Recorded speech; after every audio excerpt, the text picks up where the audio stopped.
Agora, tem uma coisa interessante que, dado que o estresse ele vai acontecer, Yuri, e a gente não tem como viver sem estresse, existem formas da gente conseguir controlá-lo, ou pelo menos ter uma resposta mais favorável a esses estímulos.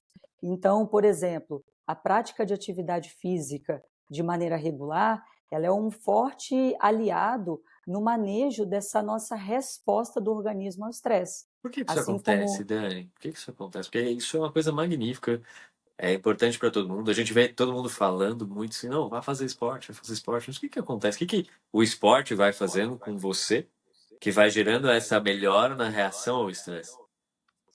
legal, Yuri. Acho que dá para dividir essa resposta em dois pilares, tá? O primeiro seriam as adaptações físicas mesmo relacionadas ao esporte. Então, quando a pessoa ela pratica uma atividade física de maneira regular, ela consegue ter mais adaptação cardiovascular. E lembrando que seria a adrenalina, ou seja, aquele aumento da frequência cardíaca, aquele aumento da pressão arterial. Se você traz isso para um contexto de uma pessoa que tem essa adaptação bem estabelecida, eu consigo ter uma resposta que não vai atuar tanto, aumentando a minha pressão, aumentando a minha frequência cardíaca, me deixando mais ansiosa com relação àquela situação.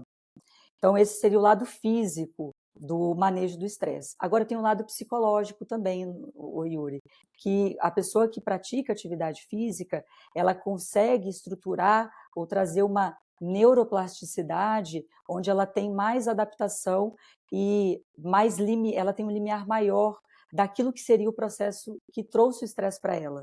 Então, uma vez que você consegue se adaptar mais de maneira emocional, talvez aquele mesmo fator possa causar muito mais estresse para uma pessoa que não tem a prática regular de atividade física, enquanto que para você que já faz um exercício, ele não vai te trazer tantos problemas.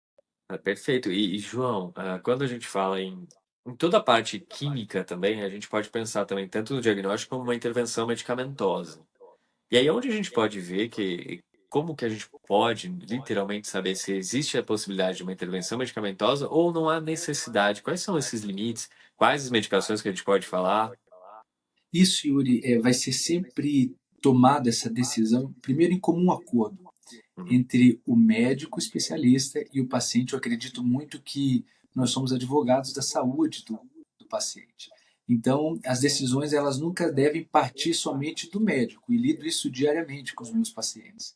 Né? Então, a gente junto decide qual vai ser a melhor estratégia a ser tomada. Né? Então, claro, isso é muito individual, de paciente para paciente. Então, por exemplo, o transtorno de ansiedade generalizada, por exemplo, ou o estresse crônico, na maior parte das vezes, ele pode ser combatido somente com medidas comportamentais, com mudança do estilo de vida, né? Algumas vezes, por exemplo, vão precisar realmente de algum medicamento. Agora, por exemplo, síndrome do pânico, né, que é quando aquelas crises de pânico elas começam a aparecer de maneira recorrentemente. O paciente começa a ter aquele comportamento evitativo das situações que ele sabe que vai funcionar como gatilho, né, o pânico. Geralmente é um tipo de transtorno que não tem como a gente deixar de usar medicamentos.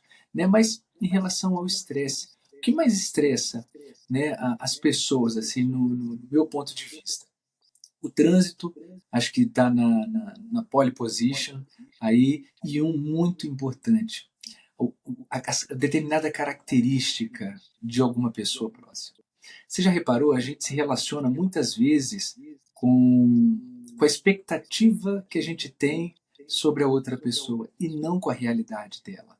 Uhum. E isso é muito injusto, porque pode ser que chegue lá na frente e aquela pessoa ela não consiga ser essa pessoa almejada. Ou pode até ser que ela nem queira mais ser aquela pessoa que ela queria ser há um tempo atrás.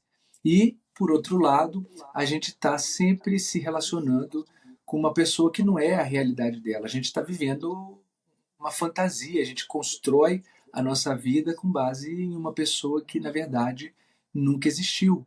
Então, isso parte muito da, da sua área, da psicologia, né? Porque é a partir daí que a gente consegue ter uma intervenção realmente satisfatória, a gente muda a vida das pessoas. Sim, e João, isso que você acabou de falar, acho que é um dos segredos da vida, que é basicamente a gente conseguir entender o que que é o eu, o que que é o outro. E qual que vai ser a perspectiva que a gente tem sobre a realidade, sobre as nossas fantasias, sobre os passados, porque a gente consegue sempre mesclar tudo isso dentro da gente. Então a gente vive fora da realidade. A gente vive em cima de fantasias. Então, quanto mais a gente vai diferenciando essas coisas, mais simplista a vida fica, mais oportunidade, literalmente, a gente tem de viver bem. E aí a gente volta para o estresse, que é. As pessoas elas se estressam hoje, né? Não só por as questões de vida ali naturais, mas a gente tem uma intervenção muito nova também que gera muito estresse, que gera muita angústia, que gera muita ansiedade, são as redes sociais, que é a interação com o mundo virtual, onde aí sim cria-se mais fantasias ainda sobre as coisas e vive-se uma vida real. Porque todo mundo aqui usa alguma rede social, usa algum tipo de interação desse formato, e a gente bate o olho numa foto. E qual que é a sensação que a gente tem? Que a vida de todo mundo é feliz. Então a gente começa a constituir uma narrativa. E essas narrativas, elas crescem, né? Elas crescem e muito, por sinal, hoje em dia, né? Então quando a gente vai vivendo, a gente vai agora vivendo através de uma tela.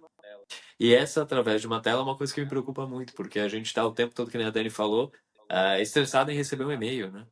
E aí agora, a bem da realidade, um pop-up já começa a estressar a gente o tempo todo. E todo mundo aqui recebe milhões de pop-ups, né? Não é uma pessoa. Então a gente está interagindo com o mundo de uma maneira distinta, interagindo com as coisas de uma maneira nova, e as atribuições de valores que a gente dá ainda são atribuições muito perdidas, né?